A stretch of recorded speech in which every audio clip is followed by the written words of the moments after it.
This is part 32 of Good Omens. That was wonderful, said Newt. Good, said Anathema. The earth moved for everybody. She got up off the floor, leaving her clothes scattered across the carpet, and went into the bathroom. Newt raised his voice. I mean, it was really wonderful. Really, really wonderful. I always hoped it was going to be, and it was. There was a sound of running water. What are you doing? He asked. Taking a shower. He wondered vaguely if everyone had to shower afterwards or if it was just women, and he had a suspicion that Bidgets came into it somewhere. Tell you what, said Newt, as Anathema came out of the bathroom swathed in a pink fluffy towel. We could do it again. Nope, she said, not now. She finished drying herself and started picking up clothes from the floor and unselfconsciously pulling them on. Newt, a man who was prepared to wait half an hour for a free changing cubicle at the swimming baths rather than face the possibility of having to disrobe in front of another human being, found himself vaguely shocked and deeply thrilled. Bits of her kept appearing and disappearing like a conjurer's hands. Newt kept trying to count her nipples and failing, although he didn't mind. Why not? Said Newt, who was about to point out that it might not take long, but an inner voice counseled him against it. He was growing up quite quickly in a short time. Anathema shrugged. Not an easy move when you're pulling on a sensible black skirt. She said we only did it this once. Newt opened his mouth 2 or 3 times and said, She didn't. She bloody didn't. She couldn't predict that. I don't believe it. Anathema, fully dressed, walked over to her card index, pulled one out, and passed it to him. Newt read it and blushed and gave it back, tight-lipped. It wasn't simply the fact that Agnes had known and had expressed herself in the most transparent of codes. It was that, down the ages, various devices had scrawled encouraging little comments in the margin. She passed him the damp towel. Here, she said. Hurry up, I've got to make the sandwiches, and we've got to get ready. He looked at the towel. What's this for? Your shower. So it was something men and women both did. He was pleased he'd got that sorted out. But you have to make it quick, she said. Why? Why? Have we got to get out of here in the next 10 minutes before the building explodes? Oh no, we've got a couple of hours. It's just that I've used up most of the hot water. You've got a lot of plaster in your hair. The storm blew a dying gust around Jasmine Cottage, and holding the damp pink towel no longer fluffy in front of him strategically, Newt edged off to take a cold shower. In Chadwell's dream, he is floating high above a village green. In the center of the green is a huge pile of kindling wood and dry branches. In the center of the pile is a wooden stake. Men and women and children stand around on the grass, eyes bright, cheeks pink, expectant, excited. A sudden commotion. 10 men walk across the green, leading a handsome middle-aged woman. She must have been quite striking in her youth, and the word vivacious creeps into Shadwell's dreamy mind. In front of her walks Witchfinder Private Newt Impulsifer. No, it isn't Newt. The man is older and dressed in black leather. Shadwell recognizes approvingly the ancient uniform of a Witchfinder Major. The woman climbs onto the pyre, thrusts her hands behind her, and is tied to the stake. The pyre is lit. She speaks to the crowd, says something, but Shadwell is too high to hear what it is. The crowd gathers around her. A witch, thinks Shadwell. They're burning a witch. It gives him a warm feeling. That was the right and proper way of things. That's how things were meant to be. Only, she looks directly up at him now and says, That goes for you as well, ye old draft fool. Only, she is going to die. She is going to burn to death, and Shadwell realizes in his dream it is a horrible way to die.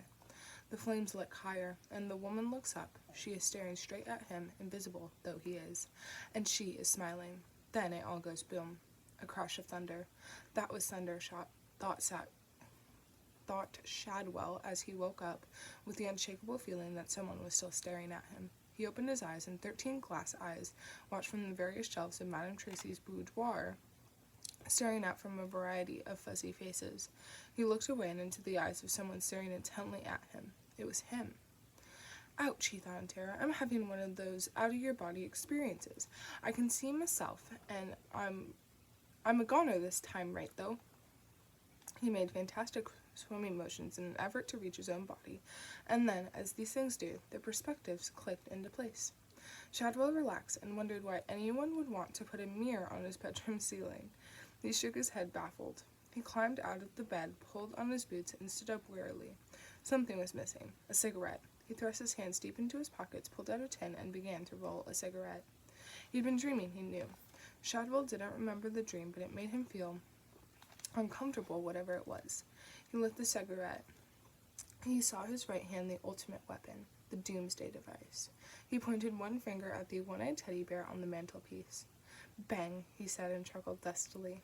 He wasn't used to chuckling, and he began to cough, which meant he was back on familiar territory. He wanted something to drink. A sweet can of condensed milk. Madame Tracy would have some. He stomped out of her boudoir, heading toward the kitchen. Outside the little kitchen, he paused. She was talking to someone, a man. "So what exactly do you want me to do about this?" she was asking. "I keep Lademan," muttered Shadwell. She had one of her gentleman callers in there, obviously. "To be frank, dear lady, my plans at this point are perforce somewhat fluid." Shadwell's blood ran cold. He marched through the beaded curtain shouting, "The sins of Sodom and Gomorrah, taking advantage of a defenseless hole over my dead body." Madame Tracy looked up and smiled at him. There wasn't anyone else in the room. "Missouri?" asked Shadwell. "Whom?" asked Madame Tracy. "Some southern pansy," he said. "I heard him. He was in here, suggesting things to ya. I heard him." Madame Tracy's mouth opened, and a voice said, "Not just a southern pansy, Sergeant Shadwell. The southern pansy." Shadwell dropped his cigarette. He stretched out his arm, shaking slightly, and pointed his hand at Madame Tracy. "Demon," he croaked. "No," said Madame Tracy in the voice of the demon. "Now I know what you're thinking, Sergeant Shadwell. You're thinking that any second now this head is going to go round and round, and I'm going to start vomiting pea soup. Well, I'm not. I'm not a demon, and I'd like you to listen to what I have to say." "Demon spawn, be silent," ordered Shadwell. "I'll no listen to you wicked lies. Do you know what this is? It's a hand, 4 fingers, 1 thumb. It's already exorcised one of ye this morning. Now get out ye good woman's head, or I'll blast ye to kingdom come." "That's the problem, Mr. Shadwell," said Madame Tracy in her own voice. "Kingdom come. It's going to. That's the problem. Mr. Azalfell has been telling me about it. Now stop being an old silly, Mr. Shadwell. Sit down and have some tea, and he'll explain it to you as well."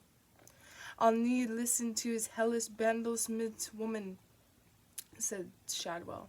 Madame Tracy smiled at him. "You old silly," she said. He could have handled anything else. He sat down, but he didn't lower his hand. The swinging overhead signs proclaimed that the southbound carriageway was closed, and a small forest of orange cones had sprung up, redirecting motorists onto a co-opted lane of the northbound carriageway. Other signs directed motorists to slow down to 30 miles per hour.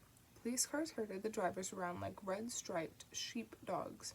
The 4 bikers ignored all the signs and cones and police cars and continued down the empty southbound carriageway of the M6. The other 4 bikers just behind them slowed a little.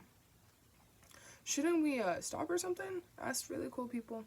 "Yeah, it could be a pile-up," said treading in dog shit, formerly all foreigners, especially the French, formerly all things not working properly, even when giving them a good thumping. Never actually no alcohol lager. Briefly embarrassing personal problems, formerly known as scuzz. "We're the other 4 horsemen of the apocalypse," said GBH. "We do what they do. We followed them. They rode south." "It'll be a world just for us," said Adam. "Everything's always been messed up by other people, but we can get rid of them and start again. Won't that be great?" "You are, I trust, familiar with the Book of Revelation," said Madame Tracy, with Aziraphale's voice. "Aye," said Shadwell, who wasn't. His biblical expertise began and ended with Exodus chapter 22, verse 18, which concerned witches, the suffering to live of, and why you shouldn't. He had once gleaned at verse 19, which was about putting to death people who lay down with beasts, but he had felt this was rather outside his jurisdiction. "Then you have heard of the AntiChrist." "Aye," said Shadwell, who had seen a film once which explained it all. Something about sheets of glass falling off lorries and slicing people's heads off, as he recalled. No proper witches to speak of. He'd gone to sleep halfway through. The Antichrist is alive on earth at this moment, Sergeant. He is bringing about Armageddon, the day of judgment, even if he himself does not know it. Heaven and hell are both preparing for war, and it's all going to be very messy. Shadwell merely grunted. I am not actually permitted to act directly in this matter, Sergeant, but I am sure that you can see that the imminent destruction of the world is not something any reasonable man would permit. Am I correct? I suppose, said Shadwell, sipping condensed milk from a rusting can Madame Tracy had discovered under the sink. Then there is only one thing to be done, and you are the only man I can rely on. The Antichrist must be killed, Sergeant Shadwell, and you must do it. Shadwell frowned. I wouldn't know about that, he said. The Witchfinder Army only kills witches. 'Tis one of the rules, and demons and imps, of course. But the Antichrist is more than just a witch. He's the witch. He's just about as witchy as you can get. Would he be harder to get rid of than, say, a demon? Asked Shadwell, who had begun to brighten. Not much more, said Aziraphale, who had never done other to get rid of demons than to hint to them very strongly that he, Aziraphale, had some work to be getting on with, and was not getting late, and Crowley had always got the hint. Shadwell looked down at his right hand and smiled. Then he hesitated. This Antichrist, how many nipples has he got? The end justifies the means, thought Aziraphale. The road to hell is paved with good intentions. This is not actually true. The road to hell is paved with frozen, door-to-door salesmen. On weekends, many of the younger demons go ice skating down it. And he lied cheerfully and convincingly. Oodles, pots of them, his chest is covered with them. He makes Diana of Ephesans look positively nippleless. I wouldn't know about this Diana of yours, said Shadwell, but if he's a witch, and it sounds to me like he is, then speaking as a sergeant of the W.A., I'm your man. Good, said Aziraphale through Madame Tracy. I'm not sure about this killing business. I'm not sure about this killing business, said Madame Tracy herself. But if it's this man, this Antichrist, or everybody else, then I suppose we don't really have any choice. Exactly, dear lady, she replied. Now, Sergeant Shadwell, have you a weapon? Shadwell rubbed his right hand with his left, clenching and unclenching the fist. Aye, he said, I have that. He raised 2 fingers to his lips and blew on them gently. There was a pause. Your hand? Asked Aziraphale. Aye, 'tis a terrible weapon. It did for ye de demon spawn, did it not? Have you anything more substantial? How about the golden dagger of Megiddo, or the shiv of Kali? Shadwell shook his head. I've got some pins, he suggested, and the thunder gun of Witchfinder Colonel, ye shall not eat any living thing with the blood, neither shall ye use enchantment nor observe times, Dalrymple. I could load it with silver bullets. That's werewolves, I believe, said Aziraphale. Garlic? Vampires. Shadwell shrugged. I didn't have any fancy bullets anyway, but the thunder gun will fire anything. I'll go and fetch it. He shuffled out, thinking, why do I need another weapon? I'm a man with a hand. Now, dear lady, said Aziraphale, I trust you have a reliable mode of transportation at your disposal. Oh, yes, said Madame Tracy. She went over to the corner of the kitchen and picked up a pink motorbike helmet with a yellow sunflower painted on it and put it on, strapping it under her chin. Then she rummaged in a cupboard, pulled out 300 or 400 plastic shopping bags and a heap of yellowing local newspaper, then a dusty day-glow green helmet with Easy Rider written across the top, a present from her niece, Petula, 20 years before. Shadwell, returning with the thunder gun over his shoulder, stared at her, unbelieving. I don't know what you're staring at, Mr. Shadwell, she told him. It's parked on the road downstairs. She passed him the helmet. You've got to put it on. It's the law. I don't think you're really allowed to have 3 people on a scooter, even if 2 of them are sharing. But it's an emergency, and I'm sure you'll be quite safe if you hold on to me nice and tight. And she smiled. Won't that be fun? Shadwell paled, muttered something inaudible, and put on the green helmet.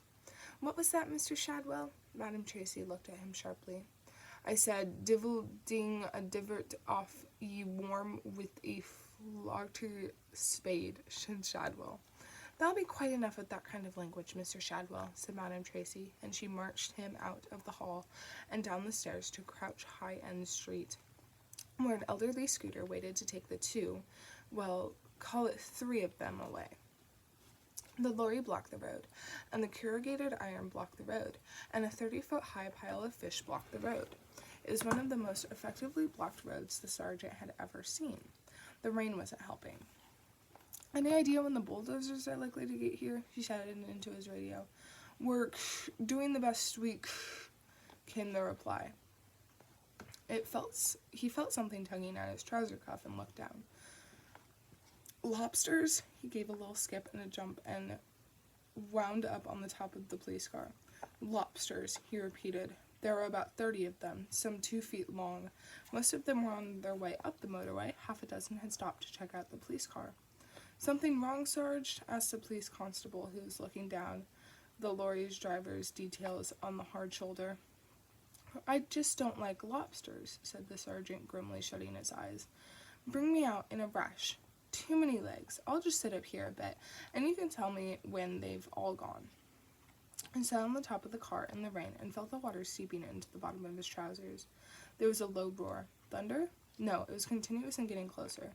Motorbikes. The sergeant opened one eye. Jesus Christ! There was 4 of them, and they had to be doing over 100. He was about to climb down to wave at them, to shout, but they were past him, heading straight for the upturned lorry. There was nothing the sergeant could do. He closed his eyes again and listened for the collision. He could hear them coming closer. Then, whoosh, whoosh, whoosh, and a voice in his head that said, "I'll catch up with the rest of you." "Did you see that?" asked Really Cool People. "They flew right over it." "Canal," said GBH. "If they can do that, we can too." The sergeant opened his eyes. He turned to the police constable and opened his mouth. The police constable said, They flew right, thud, thud, thud, splat. There was another rain of fish, although of shorter duration and more easily explodable. A leather-jacketed arm waved feebly from the large pile of fish. A motorbike wheel spun hopelessly. That was Scuzz, semi-conscious, deciding that if there was one thing he hated even more than the French, it was being up to his neck in fish with what felt like a broken leg. He truly hated that. He wanted to tell GBH about his new role, but he couldn't move. Something wet and slippery slithered up one sleeve. Later, when they dragged him out of the fish pile and he'd seen the other 3 bikers with the blankets over their heads, he realized it was too late to tell them anything. That was why they hadn't been in that book of Revelations Pig Bog had been going on about. They never made it that far down the motorway. Scuzz muttered something. The police sergeant leaned over. "Don't try to speak, son," he said. "The ambulance will be here soon." "Listen," croaked Scuzz. "Got something important to tell you. The 4 horsemen of the apocalypse. They're right bastards, all 4 of them." "He's delirious," announced the sergeant. "I'm sodding not. I'm people covered in fish," croaked Scuzz and passed out.